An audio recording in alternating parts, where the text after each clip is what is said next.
What did you eat for breakfast this Jam morning? sandwich, yeah. You had a sandwich? Yeah. A jam sandwich? Yeah.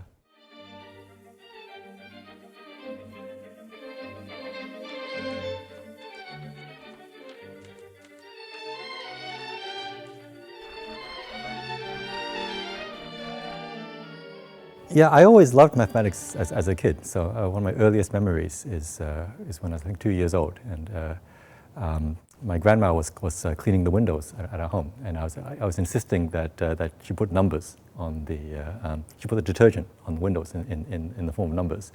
So I always liked numbers and patterns and logic, and so things are very black and white, where there's one right answer and everything else is wrong. I didn't like sort of subjective shades of gray type questions. I would work on math workbooks for fun. You know, if my parents wanted to shut me up, you'd just give me a workbook, and I would just do sums and so forth. So I always liked math competitions. Doing that was very different from doing research mathematics. The type of problems that you're given in a problem book and so forth, these are so very canned problems, things that you can do in 5 minutes or 10 minutes. And they don't prepare you completely for a research problem where you have to spend 6 months, you have to read the literature, talk to people, try something, doesn't work, modify it, try it again. And it's a very different experience doing research, but I like it a lot better actually than all the puzzles I used to do as a kid. I don't do these things very much anymore.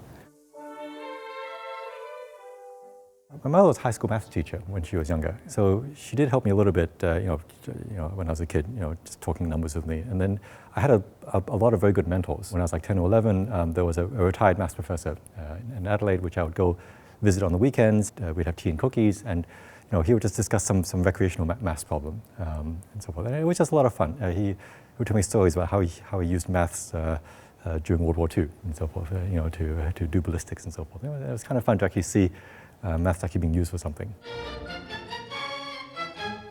He had a PhD in maths from Princeton at 20 and was appointed Professor of Mathematics at UCLA at 24. I enjoyed it. I mean, when I was a kid, I mostly enjoyed doing maths and geeky things and so forth. And being accelerated and going to uni that early, I was around people who were older than me but had similar backgrounds, so we were at sort of the same level mathematically. So these people were 5 years older maybe, but we're both struggling with the same homework assignments. We both like to talk about various math concepts and so forth. So I felt at home.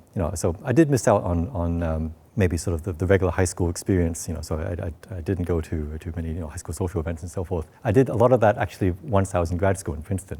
So then I hung around people my own age, and then I partied and so forth. So I sort of had a slightly reorganized childhood, but it worked out well for me.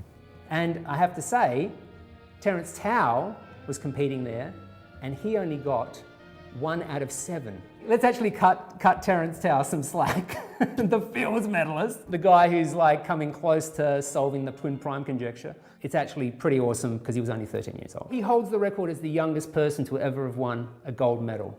There was this question 6. Oh yeah, that's a famous question, yes. What's your recollection of it now, and why? And you didn't get it right. No, I did not get it right. How do you feel about that? Well, you win some, you lose some. It's so long ago now, I don't remember much about it. I do remember once the Olympiad was over, I found out that some Romanian woman had solved the question, and I remember searching out her, because it was really bugging me that I didn't know how to solve the question. There was a special trick to solve it, which at the time was not a standard trick that was taught. You have to use the method of descent. You have to, I forget the exact question. You had to show that something could not be a perfect square. It was always a perfect square. And you show that if it wasn't, you could find a smaller counterexample and then a smaller one and a smaller one. I think nowadays it's become part of the standard training, so they all know the trick now. But yeah. Were you competitive? Were you the sort of boy that would get upset about it, or was it just a fascination? I just want to know I want to know the answer, or were you like angry that you didn't get it? I think I was more obsessive than competitive. Yeah, I mean, certainly I was a bit angry at myself for not getting it, but I wanted more to know the answer than to win, I think. There's this famous image of you with Erdős. Yes. This photo, which yes. is a great photograph. Mm-hmm.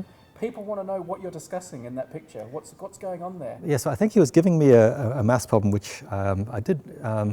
I think I even know what it is, because he did send me a postcard afterwards with what may be the same problem.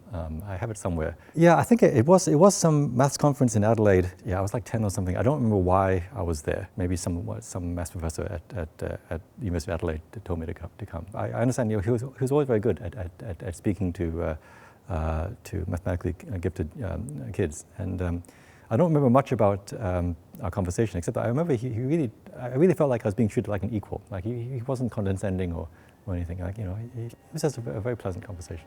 I mean, now Erdős has passed. I mean, it does have some sentimental value for me. I mean, it's yeah. I mean, I certainly wish I'd paid more attention to him. Actually, I mean, like I'd heard of him, as a child, but it's just, it was just someone, yeah. To me, he was just someone who'd like talking math to me, and that was great.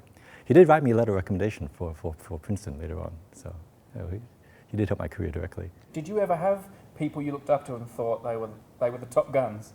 Not really. I mean, I would learn about Euler and Gauss and Newton and so forth, but these were largely just names. Yeah, I think I didn't really have a sense of, so I'd learned all these theorems and tricks and so forth, but I didn't really have a good sense of what was the most important, or what was the yeah, I didn't learn the why of mathematics until a lot later.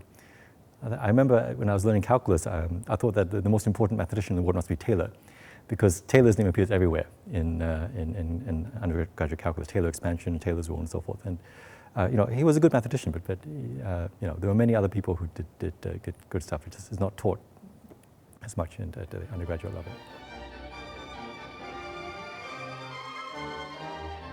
When you're doing mathematics, do you use any kind of visualization in your head? What does it look like in your head when you're doing math?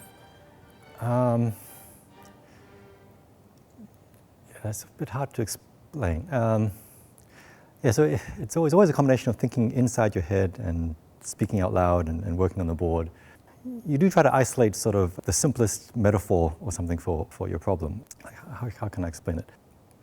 So, for instance, I do a lot of estimates. I always want to put X is less than Y. And sometimes it helps to think of this as sort of economics problem, like you have a budget of Y, and can you afford X? That way you start thinking economically, so the way you prove inequalities, like X less than Y, is that normally you maybe try to first bound X by Z, and then Z by W, and then W by Y, and so forth. And this is like trading in one item for another item, and you get a sense of sort of what inequalities are sort of good deals for you. That you're getting your bang for your buck, and which ones are really sort of wasting your money. Sometimes utilizing sort of your financial intuition can be helpful. Algebra and topology. Those have always been my weakest areas. I've only been able to get a handle on these areas generally by translating them into other types of mathematics, geometry, or analysis. I have a better handle on. I certainly don't claim any mastery of all of mathematics, and I think nobody can do that, not since Hilbert. The work I'm proudest of is almost all joint work, and I think nowadays most of my work is joint. It is really fun to talk over a math problem at a really high level with a co-author who is really on your wavelength, understands what you're thinking. It's actually, it's saying things out loud. It somehow forces you to think like at a more organized level than in your head, where it can be a bit jumbled and vague. And it's just more fun, you can go back and forth. And if you're stuck, maybe your co-author has a suggestion. If he or she's stuck, you can make a suggestion. You're at least guaranteed one other person is interested in what you're doing. When you write a paper by yourself, there's always somehow the nagging fear at the back of your mind that maybe no one will care about this. But you at least have one person to talk about it with. What do you think or feel, or what's your impression of those mathematicians that go the opposite way? Andrew Wiles is an obvious example. The mathematician who works in solitude. How does that impress you? Well, what he did was very impressive. You need both. You need people who focus very, very hard on one very narrow problem and working for years, become a very deep expert. But then you need the people who can connect things from different fields. I make my living, by understanding one field X and taking some ideas from that and applying it to field Y. But I couldn't do that if there weren't people who are very deeply working in field X and so forth. So I think it is great that there's a huge diversity in mathematics. If we all thought the same way, we all had the similar philosophy, it would be a much poorer environment. So, you can't really call your shots in mathematics. Some problems are just, sometimes the tools are not there. It doesn't matter how smart or quick you are. The analogy I have is like climbing. If you want to climb a cliff that's 10 meters high, you can probably do it with the right tools and equipment. But if it's just a sheer cliff face, a mile high, and there's just no handholds whatsoever, you just forget it. It doesn't matter how strong you are or whatever. You have to wait until there's some sort of breakthrough, like some opening occurs like halfway up the cliff, and now you have some easier sub-goal. There are some speculation as to some possible ways to attack the conjecture, but nothing is really promising currently. You're not climbing that cliff, but if a few footholds appear, you might run and try and climb it as well. Yeah. No, this is the way it works. Yes, whenever there's an exciting breakthrough, like everyone just sort of in the area just sort of takes a look at their favorite list of open problems and say, okay, maybe this new trick can give you some advance. It's very hard to rule out that there'll be some major breakthrough, and so something which seemed impossible suddenly becomes very, very feasible. This has happened many times. Now we'll see that is not the same thing as the full Kakeya problem, because maybe as the direction varies smoothly, maybe the pole would have to jump around.